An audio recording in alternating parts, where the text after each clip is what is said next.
If you've been on social media, you've probably been scrolling through, you've probably seen this very gory video, and I would say viewer discretion is advised. What are the times? What's happening to our society? Reports suggest that the victim is allegedly a cultist, and I mean, everyone knows what a cult is. You basically, it's like a fraternity, and he joined this cult 2 months ago. Now, trouble brewed when he had a heated altercation with another member of his cult, and this ended up in this shocking act of violence, a gunshot straight to his head. And this really raised a lot of pressing questions for me because I'm nervous for Nigeria. If you know anything about the 90s specifically, you know that cult movement was very strong there. It was very rampant. It was a very difficult time for people to actually go to school. Because my question now is, how are we back here? How come these fraternities, these cults, because people would say fraternity and cult are different, so I'll call it cult because a fraternity is a different type of operation. How is it possible that these cults are now operating on university campus and they seem like they're getting their wings again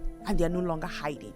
Adelabu Online said the university is not making enough statements to end cultism. When I served in ABSU, students were openly happy to discuss their cult groups. I've never saw a list of students who are expelled for cultism. In FUTA, there's a regular expulsion template which helps keeps things in check, end quote. So I want us to take a trip down memory lane because I want you guys to really understand how serious this issue is, yeah? Back in the 90s, as I said, there wasn't a week that would pass without students heading home. Like, actually, the schools would close because there was violent clashes between rival cult groups. If you go to a campus back then, I remember my sisters used to tell me, and I had friends who were in university. I was much younger, but they were much older. And I had a friend I will never forget. He was actually toasting my sister, so he used to come to the house. He had to stop going to school because he came from a very wealthy family. And if you know anything about cults, they target people who are quite wealthy. He was being forced to join the cult.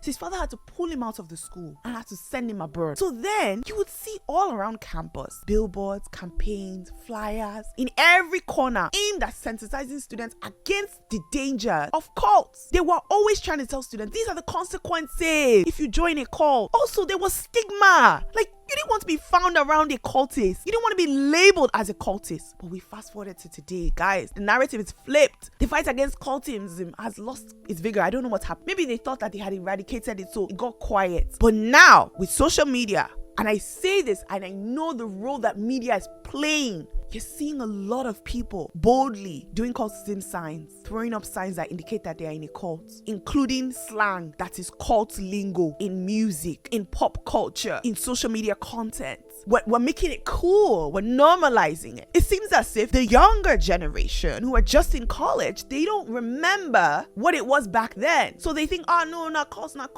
she be baba they cult, maybe this person they cult, this no problem now.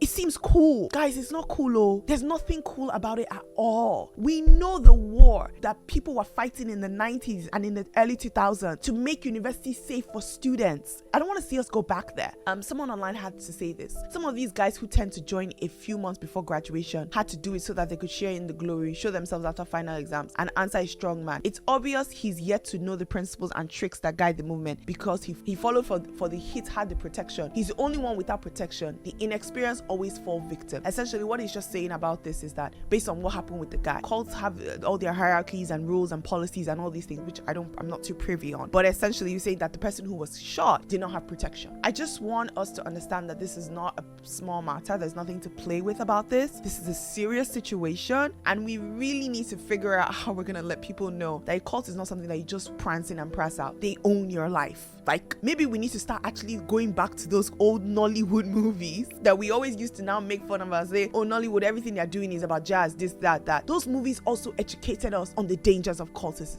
And I would actually like to see that happen because, man, the power of media, it swings both ways. What happens when a man breaks into 5 shops? And what exactly is he looking for? Find out in the next video. Could he be rice?